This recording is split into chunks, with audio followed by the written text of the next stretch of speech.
en Romanos, el capítulo número 9, desde el versículo 14 al 17. Pues, ¿qué diremos? ¿Que hay injusticia en Dios? En ninguna manera. Mas a Moisés dice: tendré misericordia del que tendré misericordia, y me compadeceré del que me compadeceré. Así que no es del que quiere ni del que corre, sino de Dios que tiene misericordia. Porque la Escritura dice de Faraón que para esto mismo te he levantado, para mostrar en ti mi potencia y que mi nombre sea anunciado por toda la tierra. Hasta aquí la lectura. A meditar brevemente sobre este capítulo que habíamos dicho que se abre un paréntesis en esta carta del apóstol Pablo a los creyentes en Roma, donde trata el tema de Israel particularmente con relación a los gentiles. Y la última definición que podíamos decir en forma para concluir el tema del último martes que hablamos, es decir, que quedaba como resultado que la elección espiritual de Dios sobre Israel y de la, ¿cómo podríamos decir? Lo tengo acá anotado. La soberanía de Dios sobre Israel es indiscutible. Y aún en el sentido de que Dios es el dueño, por decirlo de esta manera, para entenderlo claramente, de Israel como tal. Y aún de los propósitos que ha de realizar con Israel. Y desde el versículo 14 se plantean dos preguntas con respecto a esto y al trato de Dios con Israel, diciendo, pues, ¿qué diremos? Que hay injusticia de Dios en ninguna manera. Es decir, estas dos preguntas cuestionan, o parece Pablo que cuestionara, pero no es así, por supuesto, que la incredulidad que llevó a Israel a la condición en que inclusive hoy se encuentra, nunca impediría que Dios cumpla su palabra y sus promesas con relación al pueblo y a las naciones y a los gentiles. Y quedaba esto claramente demostrado, la pertenencia de Israel a Dios, desde el versículo 6 hasta el versículo 13, que hemos mencionado rápidamente. Pero luego, desde el versículo 15 al 29, el apóstol empieza a hacer una serie de menciones muy importantes que tienen que ver, por un lado, con la incredulidad de Israel y por otro lado, del llamamiento de los gentiles a formar parte de la iglesia de Jesucristo, a formar parte de algo de lo cual ellos naturalmente, o los gentiles naturalmente, no formábamos parte. Y en el versículo 15 se nos habla de lo que Dios le dice a Moisés, de que él tendría, como Dios, misericordia y se compadecería o estaría al lado del que padecía, pero siempre dependiendo de él absolutamente. Por eso dice en el 16, así que no es del que quiere ni del que corre, sino de Dios que tiene misericordia. Es decir, siempre la iniciativa, la acción y la obra poderosa, soberana, de ordenar todas las cosas, es de Dios. En el 17 menciona algo muy importante que marcó, por supuesto, la historia de Israel, y es lo que la Escritura menciona con respecto a Faraón. Y lo que Dios dice de Faraón, cuando dice que para esto mismo te he levantado, para mostrar en ti mi potencia y que mi nombre sea anunciado por toda la tierra. Y para los que no conocen bien la historia del Faraón, lo trae a la mención porque sobre este pasaje principalmente se apoyan aquellos que creen en la predestinación y de esa no es lo correcto, por supuesto, no es lo que nosotros pensamos, pero sí para los que dicen que la soberanía de Dios es tan absoluta que Él al que quiere desecha y el que quiere acepta, al que quiere endurece y el que quiere mueve el corazón. Es decir, como algo totalmente arbitrario por parte de Dios porque Él es el soberano. Y es interesante porque trae a la mención algo muy importante que sucedió con Faraón y que lo introduce aquí dentro de la historia de Israel y que lo vamos a ver muy rápidamente porque es un ejemplo claro de cómo Dios obra. Una de las cosas que mencionó el pastor Marco el domingo por la tarde es que Dios cuando llama, como en el caso de José, le mostró lo que sería en el futuro, aunque José no lo entendió, no lo ubicó en el espacio, en el tiempo, ni en el momento en que eso habría de suceder, pero ya Dios le mostró con anticipación cuáles habrían de ser sus propósitos y lo que él habría de realizar. Seguramente José lo entendió muchos años después, pero fue exactamente como Dios se lo mostró en los sueños que le dio con respecto a los manojos y a las estrellas, a la luna y al sol, como se inclinaban delante de él.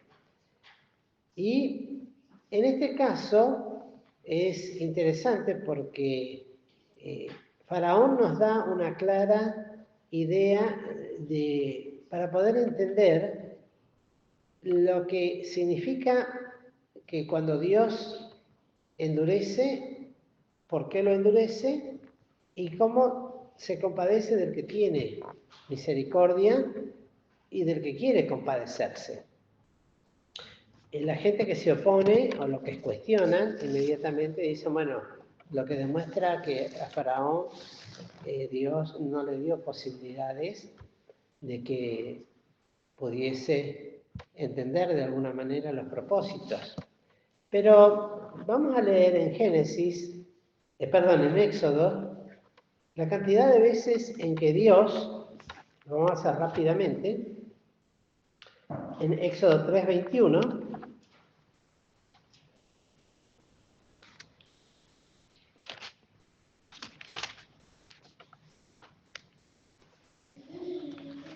Éxodo capítulo 3, verso 21, nos dice, y yo daré a este pueblo gracia en los ojos de los egipcios, para que cuando os partiereis no salgáis vacíos. A ver si lo anoté bien yo ¿o me equivoqué? Sí, me parece que lo anoté mal. Sí, esperen, no me apuren. Sí. Que el rey de Egipto no dejará ir. También sí, pero hay una, a ver si es en 5:2, donde se habla de la primera negación. Hay otro versículo, después lo voy a encontrar, pero se ve que lo anoté mal. Lo tengo en la otra Biblia. En el 5:2, después que entraron Moisés y Aarón a Faraón, la respuesta en el versículo 2 es la primera vez en que se niega. Y Faraón respondió, ¿quién es Jehová para que yo oiga su voz y deje ir a Israel? Yo no conozco a Jehová, ni tampoco dejaré ir a Israel. Ya Dios eso se lo había advertido cuando lo manda a Moisés y le dice que justamente Faraón no iba a dar el lugar y que él iba a endurecer el corazón de Faraón. ¿Eh? 4:21, ¿eh? Sí, ahí está.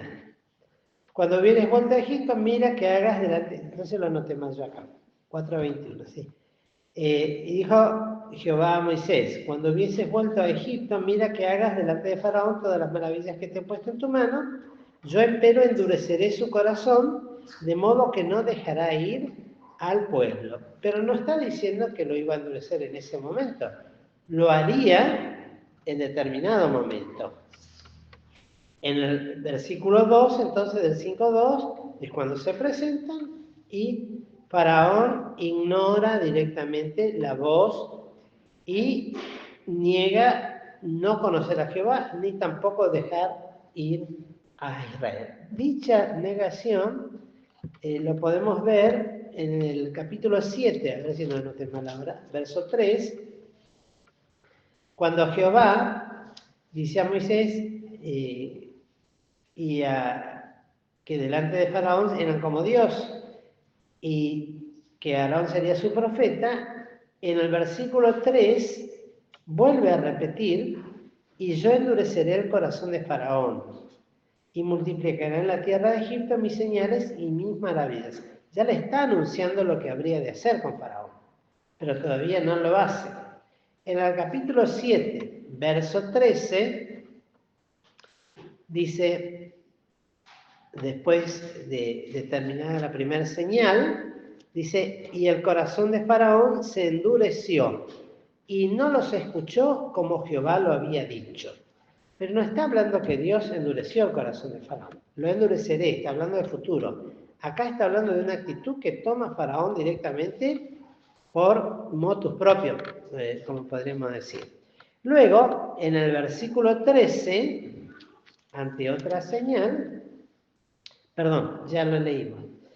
En el 23, y tornando Faraón, volvióse a su casa y no puso en su corazón aún esto. Es decir, vuelve otra vez a tener una reacción contraria a la voluntad de Dios, o sea, de endurecer el corazón.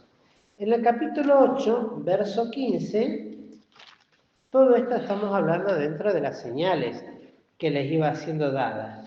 En el 15 dice, y viendo Faraón que le habían dado reposo, agravó su corazón y no los escuchó, como Jehová lo había dicho. O sea, lo que recibía ahora no era otra cosa que un anuncio de lo que era el corazón de Faraón. En el 8:19 dice, entonces los magos dijeron a Faraón, dedo de Dios es este. Mas el corazón de Faraón se endureció y no los escuchó como Jehová lo había dicho.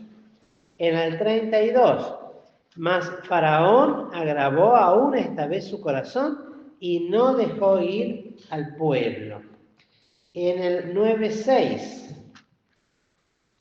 y el siguiente día Jehová hizo aquello y murió todo el ganado de Egipto. Entonces Faraón envió, a ver si... ¿eh? 9:7, sí. Entonces Faraón envió, y aquí que del ganado de los hijos no había muerto aún uno. Mas el corazón de Faraón se agravó y no dejó ir al pueblo. Otra vez vuelve nuevamente a negarse. En el capítulo 9, verso 12, ahí comienza recién la obra de Dios. Dice, y Jehová endureció el corazón de Faraón y no lo oyó, como Jehová lo había dicho a Moisés. Y luego, en los capítulos, podemos leer el 10, verso 1, y Jehová dijo a Moisés, entra a Faraón, porque yo he agravado su corazón y el corazón de sus siervos, para dar entre ellos estas mis señales. Ya hay una acción directa de Dios. En el 20 del mismo capítulo nos dice, mas Jehová endureció el corazón de Faraón y no envió los hijos de Israel. En el 27, mas Jehová endureció el corazón de Faraón y no quiso dejarlo ir. En el 11:10,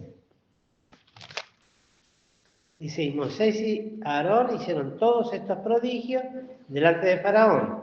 Mas Jehová había endurecido el corazón de Faraón y no envió a los hijos de Israel fuera de su país. Toda esta es la obra que el Señor había hecho. Y fíjense en Éxodo, capítulo 14, desde el versículo 3 en adelante, dice, porque Faraón dirá de los hijos de Israel, encerrados están en la tierra, el desierto los ha encerrado. Y yo endureceré el corazón de Faraón para que lo siga. Y seré glorificado en Faraón y en todo su ejército, y sabrán los egipcios que yo soy Jehová. Y ellos hicieron así. Y fue dado aviso al rey de Egipto, como el pueblo se oía, y el corazón de Faraón y de sus siervos se volvió contra el pueblo, y dijeron, ¿cómo hemos hecho esto de dejar ir a Israel para que no nos sirva? Y unció su carro, y tomó consigo su pueblo, y tomó hombres y caballos y capitanes. Y el 8, y endureció Jehová el corazón de Faraón, rey de Egipto, y siguió a los hijos de Israel, pero los hijos de Israel habían salido con mano fuerte. Y luego en el 17, y aquí yo endureceré el corazón de los egipcios para que los sigan, y yo me glorificaré en Faraón, y en todo su ejército, y en sus carros, y en su caballería. Y sabrán los egipcios que yo soy Jehová, cuando me glorificaré en Faraón, en sus carros, y en su gente de caballo. Todo esto, miren, está relatado en esta palabra aquí en Romanos, cuando el apóstol les habla y les menciona a Faraón y lo que Dios le dice a Moisés, y que tiene que ver con todo este después desarrollo de qué manera Dios obra. De tal manera que podemos decir que del que quiere tiene misericordia y al que quiere endurece. Y el Señor conoce los corazones y conocía el corazón de Faraón. Por lo tanto, lo hemos leído muy rápidamente, pero cuando uno lee con detenimiento la historia, sabe perfectamente que muchas veces fue, y por señales fuertes, contundentes, para que Faraón se arrepintiese, y él no se arrepintió. Al contrario, endurecía su corazón, lo cual descarta totalmente cualquier pensamiento o idea de que, si bien Dios lo anunciaba, no obstante, acá mismo lo dice, ¿no? Cuando dice en el 23, queriendo Dios, en el 22, mostrar la ira y hacer notoria su potencia, y soportó con mucha mansedumbre los vasos de iras preparados para muerte. Con cuánta mansedumbre y paciencia Dios tuvo que esperar a que el corazón de Faraón se enterneciera delante de la presencia de Dios. Pero al contrario, Faraón soberbiamente cada vez endureció más su corazón, y por lo tanto el Señor obró. Porque ¿quién puede ser más fuerte o quién puede altercar con Dios? Así lo dice acá este capítulo, ¿no? ¿Quién eres tú, hombre, para altercar con Dios? Me dirás, pues, ¿por qué pues se enoja? Porque ¿quién resistirá su voluntad? ¿Podía acaso Faraón resistir a la voluntad de Dios? De ninguna manera. Dios le dio la oportunidad. No la aceptó, no la quiso. Y la realidad es que todas las secuelas de las 10 plagas duraron aproximadamente 2 años en Egipto. No es una cosa que una tras de otra en un mes se terminó todo. 2 años de paciencia y de presentarse. La última vez ya directamente el faraón amenazó de muerte a Moisés, que la próxima vez que lo viera iba a ser la última vez que lo viera porque lo iba a matar. aunque después lo vio otra vez y le dijo que se vayan, que tome todo su pueblo, su gente, su ganado, y los echó. Después volvió en sí, pero no volvió para arrepentimiento, porque ya Dios había endurecido su corazón. Esto nos llama la atención, a mí me llamó mucho la atención esto, porque la verdad es que esto suele suceder hasta el día de hoy en muchas personas, sin ser faraón, pero tienen el espíritu de faraón. Dios les da una y otra vez, y en lugar de decir, che, fíjate todas las cosas que está pasando, ¿cómo es que no entiende? No? Y sencillamente es porque no quiere. Faraón no quiso humillarse bajo la poderosa mano de Dios, y por lo tanto Dios también, así como ha de ser en el juicio final, o en el tiempo final, Dios dará espíritu de error para que crean a la mentira. En este caso, ¿tenés el corazón duro? Bueno, yo te lo voy a endurecer mucho más. Qué notable, qué juicio, ¿no? También para Faraón y para todos sus seguidores, y para toda la nación y los guerreros, porque en definitiva en el mar murió todo el ejército de Egipto. Y solamente quedaron los que quedaron en el pueblo. Al día de hoy todavía se dice que se siguen descubriendo vestigios del ejército, de un ejército que quedó en el Mar Muerto, ¿no? No, en el Mar Muerto, en el Mar Rojo, en ese lugar donde pasaron. Lo cierto es que este capítulo nos habla de esto. Ahora bien, para Israel es lo mismo. Eso fue para Faraón. Pero también Israel recibe como sentencia, mas también dice, como Oseas dice, llamaré al que no era mi pueblo, pueblo mío, y a la no amada, amada. Y será que en el lugar donde le fue dicho, vosotros no sois pueblo mío, allí serán llamados hijos del Dios viviente. También Isaías clama tocante a Israel, si fuera el número de los hijos de Israel como la arena de la mar, las reliquias serán salvas. Porque palabra consumadora y abreviadora en justicia, porque la palabra abreviada dará el Señor sobre la tierra. Y luego cita nuevamente Isaías, que si el Señor de los ejércitos no los hubiera dejado simiente, como Sodoma y Gomorra, habrían venido a ser semejantes. Pues, ¿qué diremos? Que los gentiles que no seguían justicia han alcanzado la justicia, es a saber la justicia que es por la fe. Mas Israel, que seguía la ley de la justicia, no ha llegado a la ley de la justicia. ¿Por qué? Porque la seguían no por fe, más como por las obras de la ley. Por lo cual tropezaron en la piedra de tropiezo. Como está escrito, y aquí pongo en Sión, piedra de tropiezo y piedra de caída. Y aquel que creyere en ella no será avergonzado. Querido, este capítulo nos habla de esta obra de Dios aún con Israel.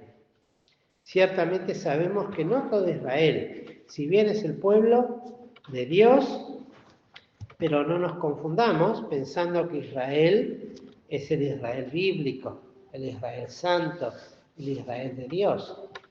Ese Israel espera al día en que las reliquias han de ser salvas, para que recién allí se manifieste la obra del Hijo de Dios en los que han de ser salvos luego de la gran tribulación, cuando la nación de Israel se convierta.